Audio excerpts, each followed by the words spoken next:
Bibili po muna po ng pananim na sili. Dito po sa amin sa bayan. So yan mga ka-green, sisimula na po tayong mag-prepare ng aming plastic container. Yan, oh. Pinagdikit-dikit na namin. Bakod din doon. Ay, babako na doon. Bahala na silang magsiksikan. Lalagyan po namin yun ng lupa doon, ng buhangin. Hanggang doon sa may butas. Mamayang hapon pa. After lunch. So, update po namin mamaya. Tire-diretso po natin ito mamaya. Yan. Ganyan lang po pag-prepare niyan. Pero ideally po 1 meter ang ano niyan. Pag distance, ito lang po ay subukan naming mag-model ng kung anong kalalabsan ito. Bakod ko yan eh. Bakod na namin to. Sakop na dito dumaraan. Maraming mga nakikinabang dito dumaraan. Nangihingi dito ng mga sili. Ayan. Didikdikin lang natin. Ayun, tumamba. Ginugulo mo naman ang gawa ko. Ayusin, at ako'y taga-video lang at taga-pan. Dik-dik. Taiwayin ng misis. Ayan o. Medyo madami na po kasing buhangin yan. Ano kaya akong barita? Yeah?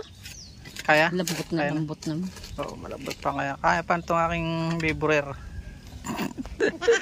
Ito na po yung sunod natin step, oh. Nilalagyan ng bunot. Yan po ilalagay natin pagkatapos na malagyan ng buhangin pino. Mamaya po namin lalagyan ng buhangin pino. Tutos-tos naman po yan sa ilalim. Sabi nitong gobernadora. So yan, maglalagay na po tayo ng buhangin. Yan. Buhangin muna.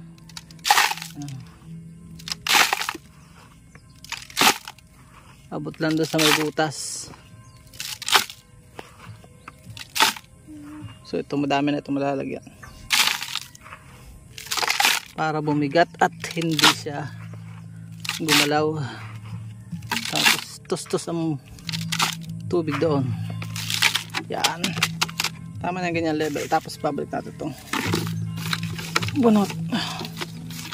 Tapos lagyan natin ng konting saha. Banana bracts.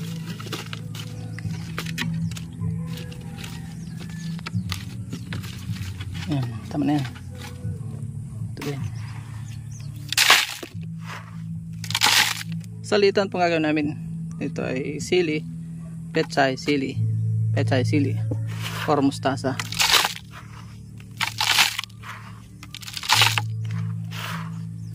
Tapos lupa na, no?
So yan mga kagri, matapos ko pong lagyan ng saha at buhangin, bunot.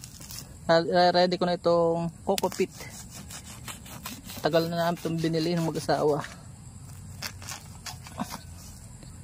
So, ihahalo ko po siya sa yan o. Hindi ko na matanda kung magkano ko sa maganda, moist na siya. Nag-moist na. Yan o. Ito sa inyo. O yan po, ang ganda na tsura niya. Nabibili po yan sa online sa Shopee. Ang last ko pong gagawin is lalagyan ko ng lupa. Then hahaluan ko po ng kaunting ganito. Coco peat. Sa ibabaw. And then tatamnan ko na. So lalagyan ko na po ngayon ng lupa. Magte-demo lang po ako ng isa. Madami itong dinukal ni Mrs. dito. Mga bulok-bulok ng lupa. Maganda kasi naulanan. Ang gagawin ko po dito is dito muna yung pang sinigang. And then petsay. And then yung bell pepper. Mahal din kasi po ang bell pepper. Yan. Hindi ko matatapos at medyo gabi na. Yan. Pagka po nabulok yung saha, banana bracts, dadagdagan po natin ng coco peat na pure. Pwede po actually pure, pero mas maganda yung may halo. Yan. Dinudurog pa kaya matagal.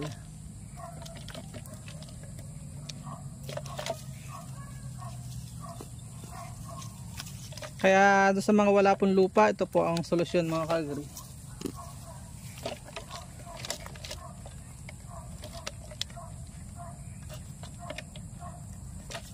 Gagawin po natin ito tuwing hapon dahil medyo mainit po dito sa lugar.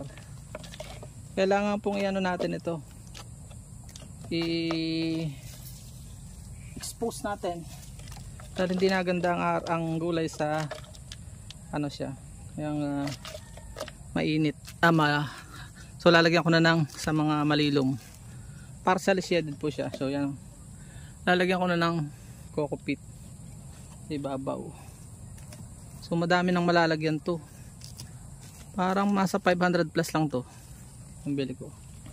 So yan o, hahalo ko ng konti sa lupa para hindi siya puro ma-absorb agad ng halaman. So yan o, tapos bell pepper. Itong nabili ko po ay ano, magkaiba. Nabili ko kanina yung sa intro, 4 pesos lang ang isa. Kaysa bumili po kayo ng sachet na buto, tagal pa, hassle, hindi mo alam kung visible, sayang ang pera. So ito po yung bell pepper, magkaiba ng kulay oh. Yung sa black, may kasama na siyang lalagyan. So yun oh, sayang hindi ko na live to. So yan oh, pe-press nyo lang yan. Yan ay pinipisil-pisil, hinihila. Yan po ay press sa dulo, sa ilalim. Oh yan oh, yan po ay buo. Yan oh, hindi mabuo. Kung ayaw mo mabuo, di wag. Yan oh, atin pong ilalagay na. Tama ba? Sinigang muna din eh. Konsultahin ang asawa. Sinigang. Sinigang muna. Sinigang diyan kabila, dyan ay bell pepper. So approve ni Mrs. Walang kontra. Yun lang. At salamat. Nagabi na kaya hindi ko na po pa-update sa inyo lahat. Ganyan lang po ang pagtatanim niyan. Update ko po kayo sa mga susunod na resulta nito. Paalam and God bless. At dyan po nagtatapos sa ating munting vlog. Kung kayo po ay napagpala at mahilig kayo sa ganitong klaseng mga upload, please consider subscribing and hitting the bell icon so that you'll get notifications sa mga upcoming namin mga videos. Ano po? Hanggang dito na lamang po. Magkita-kits po tayo sa susunod nating mga vlog. Bye bye and God bless.